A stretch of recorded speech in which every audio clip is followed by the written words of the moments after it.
What's up, people? RussianFreako9 here. So, I bought the game, I beta tested the game, I bitched on the forums about the game, I played the game and got addicted to the game, bought some cars, maxed some cars, won some multiplayer races, and now I'm gonna give you a well-informed review about Ubisoft's new The Crew.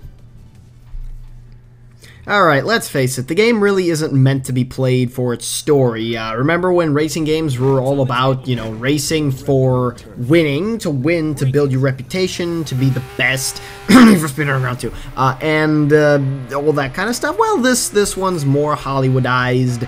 It's a revenge! You're racing for revenge, it's really fairly predictable at the beginning. The middle kind of reminds me of Assassin's Creed 1 almost, where it's sort of the same thing in every city you go to. Like, the sequence of events is the same, without not the same missions, but the story things that happen are very similar, and you can see exactly where and how it's going, but the end is where it gets kind of juicy, and the morals are revealed, and the morals aren't exactly as they had been predicted over the course of the entire game. The voice acting by Troy Baker is top-notch as well, so he kind of saves it in that department.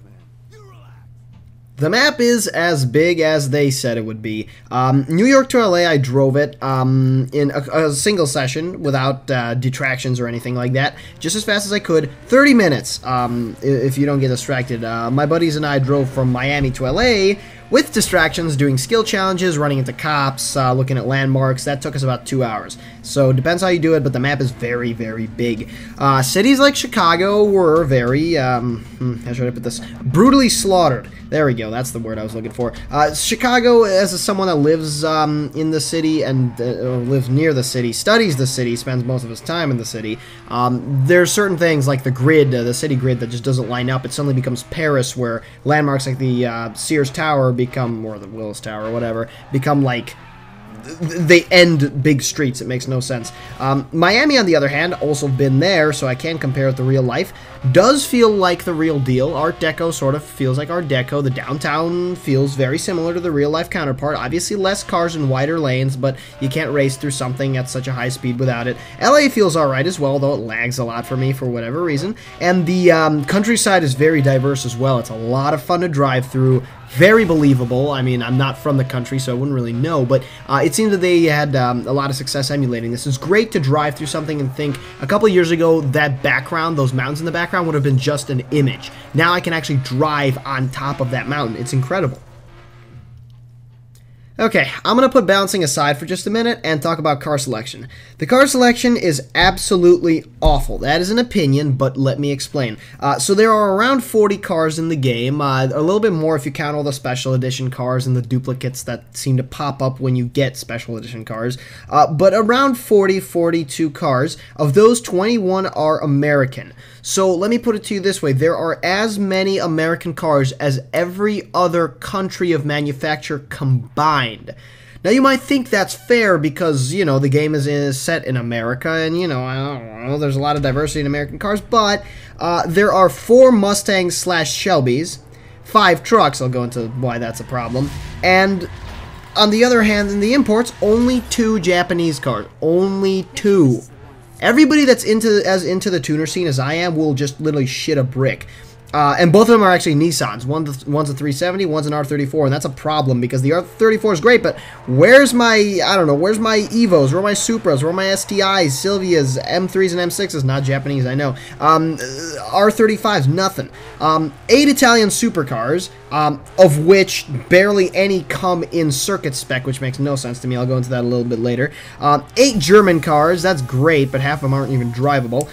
And in my opinion, you know, you go and ask the American muscle guys, like, hey, come on, why do you need a 2015 Mustang and a 2011 Mustang or 2013 Mustang, whatever the hell it is? And they're like, well, you know, the solid rear axle, blah, blah, blah, you know, they're very different cars, it's important, and I need the Shelby 2 from 1969, and I need 2 Camaros, and I sit there thinking, okay, well, I need an S13, S14, S15, R32, R33, R34, do you want me to continue? That's bullshit in my opinion. Another thing, if you want to diversify, let's spend the couple of cars that we will get that are foreign on good cars. Instead, we have Mini Coopers. I don't know how many people out there are going to want a Mini Cooper more than a Supra, but I'm not one of them. The cars are pretty well balanced, which is decent, but some absurdities happen. The SL65 is impossible to drive because of its rear wheel handling loss. The tail end just wants to come out every single corner. I know this because Huyn, my buddy, drives one, or not anymore. He hates the bloody thing. The F-150 is faster and handles better than the R34. Didn't know that existed. And at the end of the day, at max level, the cars are fairly equal, but in performance races, you only usually see supercars and R34s, and not much more than that. All the Corvettes and all the Ford GTs or whatever that come into there usually end up eating shit. So that's kind of a problem because the cars are useful, but almost everyone goes for the same exact shit. Car customization. This is my other issue with the game. What the hell happened, Ubisoft? There's tons of rims, but most are very similar and mediocre. The result, GTA 5 selection is better, and that's not even a racing game. There's a very limited selection of categories for body kit parts, and an even more limited selection of parts within each category. So you get things like mirrors. There's the category, but only 1 or 2 options in it for any vehicle. For half the vehicles, there's no options. And then there's fenders. This is the real beauty of the game. So there's 2 fender categories, front and rear. But get this, there's only 1 car in the game that actually has those parts available to equip. There's no other cars that have available fenders to put on the damn thing. It makes no sense whatsoever. The headlights and the grille, they change with the bumper, and not separate, and the same thing with the exhaust and the rear bumper and the taillights, which makes me think that the makers of this game didn't really research this thing called Midnight Club 3 that came out 10 years before. It makes no sense. The upgrades are broken as fuck, and for a game that actually emphasizes, oh, your car is your avatar, your car is your character in an MMO, well, if it is, give me more options to customize my damn character because it looks exactly the same as the next guy over in my race. There's the other issue. I mentioned trucks earlier. Trucks come in performance spec, but not dirt spec. Logic is just supreme here. And the GTI, which is the Volkswagen, does not come in perf. It's only street. Again, this is beyond me. The Aventador, Gallardo, for La Ferrari, things like this, do not come in circuit spec, which is basically what they're fucking made for in real life.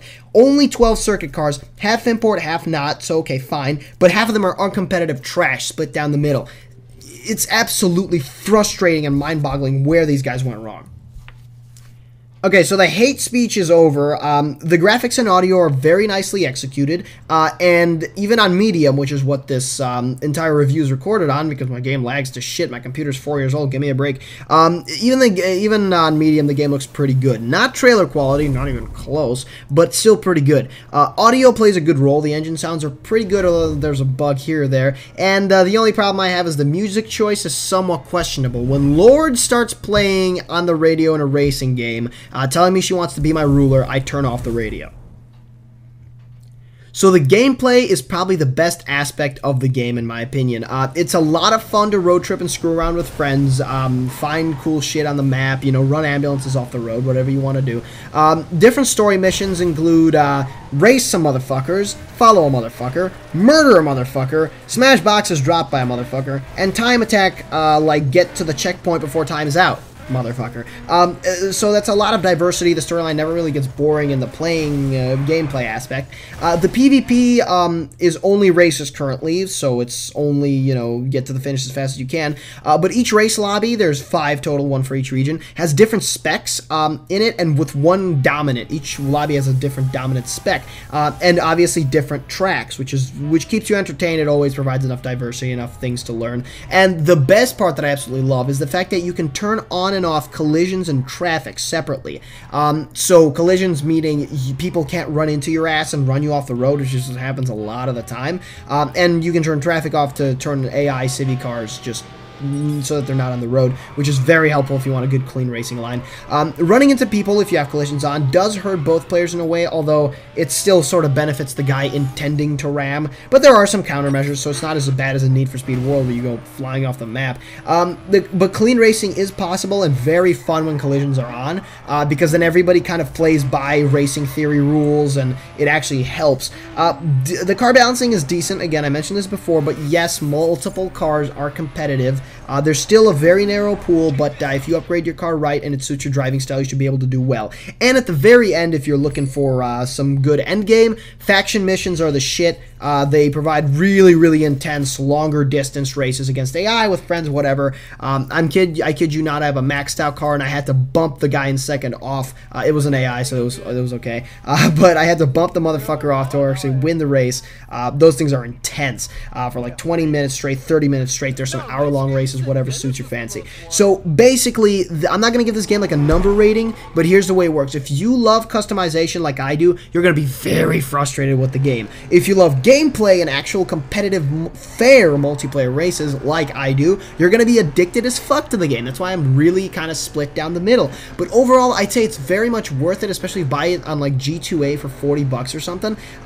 It's a great value. It's going to get better. It's supposed to. They're supposed to update it. But the way I see it, get the game, play the game, and then bitch on the forums because god damn it, they need to get their shit together. Thanks for watching. Leave any of your opinions in the comments, and I'll be back with some more tutorials and reviews with the crew in hopefully a short while.